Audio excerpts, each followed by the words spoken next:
Would you like a really fun monk build that has really good options? You have melee attacks, you have fist attacks, you have kicking attacks, and we also have some spells and some really good defensive spells? Well, stay tuned because I'm going to show you one of the best builds that I've created or testing out builds in this game using the monk. I think the monk is probably one of the most powered characters in this game. Let's get started. The first thing you want to do is you want to get the Elf race. The reason why is because we get this here.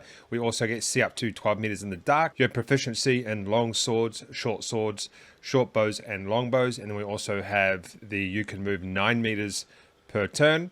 We have half Elf, and the reason why is because I like to have the firebolt just there. This does come in handy, even though this is more of a fist build and close quarters build. This does come in handy. Now you can change out to something else if you like this one here, Ray of Frost, is also pretty good. So you can choose between Ray of Frost and the firebolt, but I like the firebolt. The class is obviously monk, and we get flurry of blows. We also get martial arts bonus. We get another martial arts defy strikes here. And you can pause the video or you can just go through this when you do your own build to understand what all of this actually does. But it's essentially a pretty close quarters setup, this one, and you're going to be using your fists and melee weapons.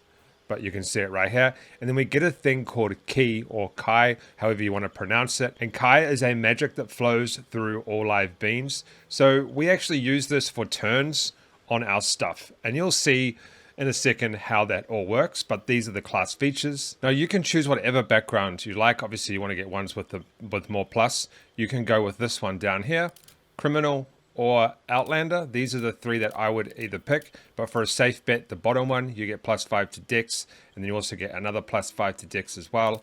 On criminal, you get +1 to charisma, +5 to dex, and then on this one, outlander, you get +2 to strength and +4 to wisdom. But this is the one that I'm going to be choosing for this build. Now, abilities. Listen closely to this one because people kind of do different things here. So I'm running 10 strength, 17, 15, 9, 14, and then 9. You want most of your points in dex and wisdom. Now, if you notice here, it says strength is 0. Intelligence is -1. And then charisma is -1. If you actually, so this is a build that a lot of people run right here. But if you actually take 1 point out of intelligence, 1 point out of charisma, you still have -1.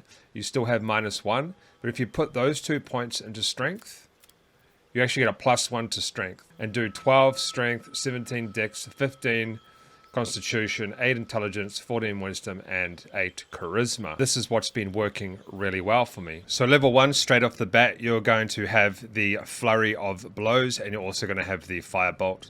And then this is the Kai points, or key points, however you want to pronounce it. So I'm going to do the flurry of blows, so we have a 95% chance. And we pretty much just we killed him in one go. And then we obviously have the firebolt as well, which I can then hit him with. So because firebolt goes off an action, and the other one goes off the key points, or Kai points, however you want to say it, we'll just say key points, we actually had 2 turns there. So now let's move on to level 2.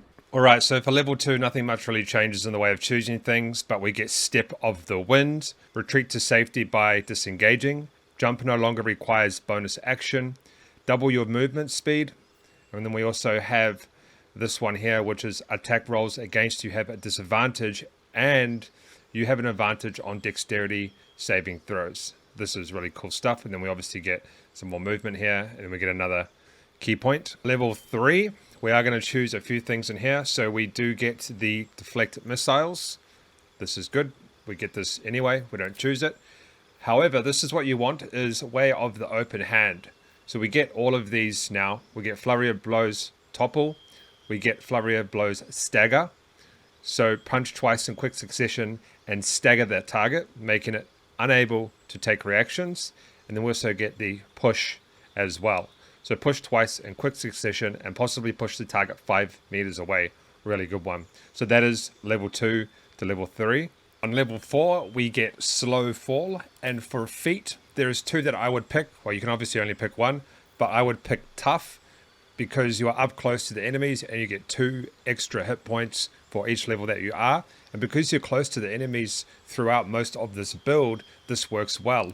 Or you could get rid of tough right now and you could do ability improvement, and you can put it in dexterity and constitution. Now you might be thinking, why wouldn't you put it in wisdom since we have that right up? The reason is because if we put it into wisdom here, we don't get a +3, but if we put it into constitution, we actually get a +3. So you can do that for 3 to 4. But if you want a safe bet, tough is always a safe bet, or you can just go and do this. All right, from level 4 to 5, we gain an extra attack. You can pause the screen and read that one if you would like.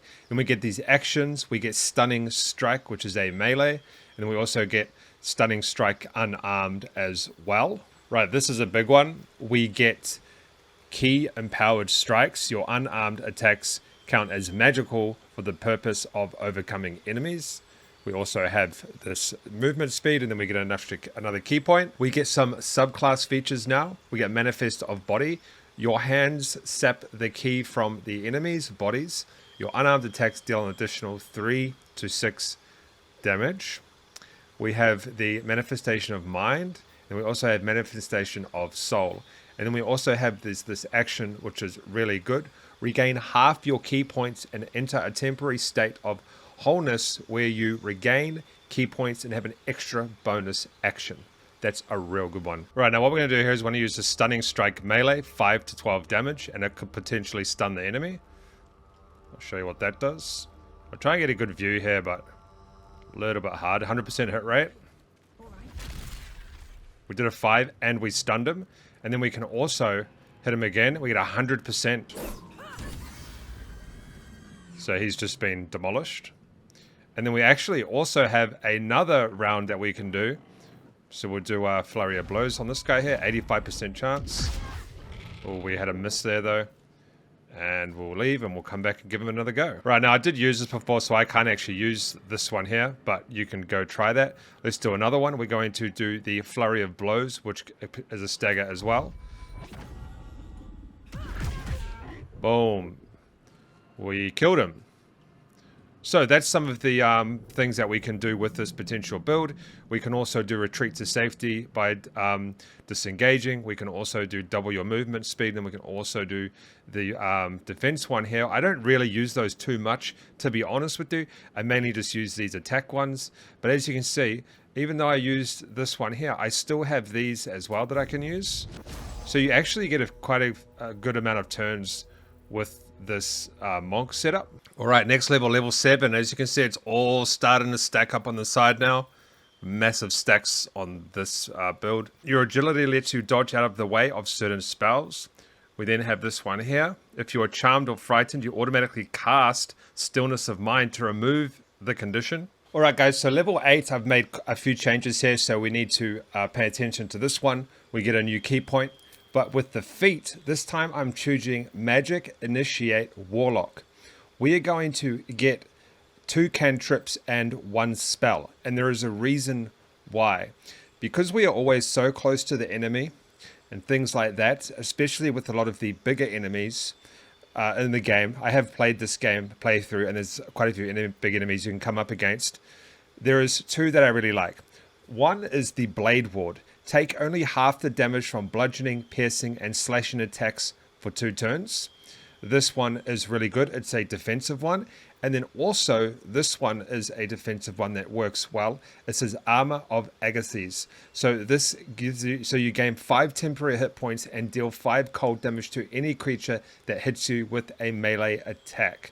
These 2 are really good defensive skills that work well with this build. They're probably not supposed to be in this build, but they work really well. And they also have Eldritch Blast. This is not particularly needed. I just like this this cantrip.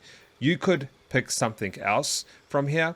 I would probably actually recommend it, but I'm not too sure what would work good because I haven't tried it. Maybe something like Poison Spray, because you get 2 to 24 damage and you can do some pretty good poison damage. So you could potentially do this. In fact, I am going to use this on my next build. But the Eldritch Blast is really good as well, but probably doesn't work as good with this build, because when you're using this on a Warlock, there's better things that work well with this to make it better, but not so much with this build. So I'm just going to stick to the poison for now and go to the next level. All right, level 9, we get this movement, advanced movement thing. We also get a few more actions down here. So you can pause and read what these do. There's essentially key resonations, punch, punch bonus action, and then punch blast, and then blast. So these are just extra things that we can use. We're really stacking up now with stuff. Level 10, we get another key point. We get some more unarmed movement, and then we get purity of body. You are immune to poison damage and can't be poisoned or affected by disease thanks to purifying key flowing through your body. And then we go to accept again to level 11. We get another key point, and then we get tranquility. All right, number 12, you get another key point, and for feat, I'm going to do tough. So now we did the ability improvement before.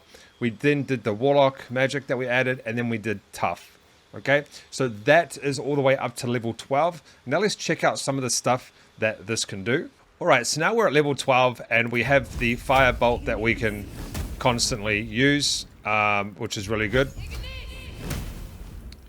Now, let's look at some of the defensive stuff. So we have Armor of Agathis.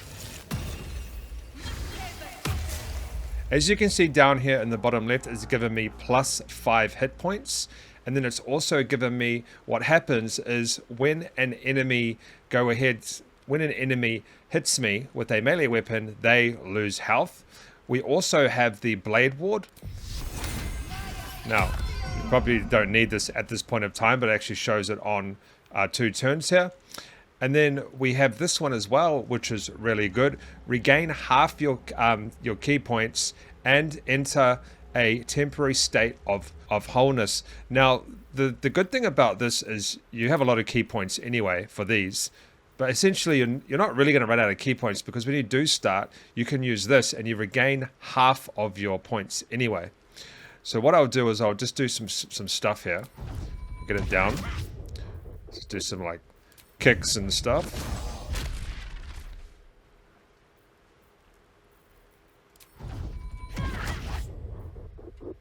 And now let's do it. We just got 2 more points. So that is why I like to run that one. So we've got a real good mix here of things. So let me just go over quickly what we have. We have the firebolt, which we can use as an action. Cool. We have this one here, the flurry of blows, where we use an action, bonus action, and a key point. We have this one, which is also bonus action key point. This one is bonus action key point. This one is bonus action key point. Bonus action key, bonus action key, and then we have action key, action key. We have action, action, action, action, and then we have bonus action key, and then action. So we have a good mix of things that we can use, and this is the poison. So there you go, guys. This is my monk build that I'm absolutely loving right now. Go and check it out. Go and try this. You'll have a lot of fun. You have so many close combat options. We have some defensive stuff if we need it, which can be important. It's not really as important as you get higher up with your hit points, but you will be surprised at how hard this game can actually be. And then we have all of this stuff that you can go ahead and test out. There's no point in me testing it all out in this video, because every single scenario is going to be different for everybody else and play style. Go and enjoy this build. Don't forget to subscribe, tap that notification bell, and I'll see you in the next video.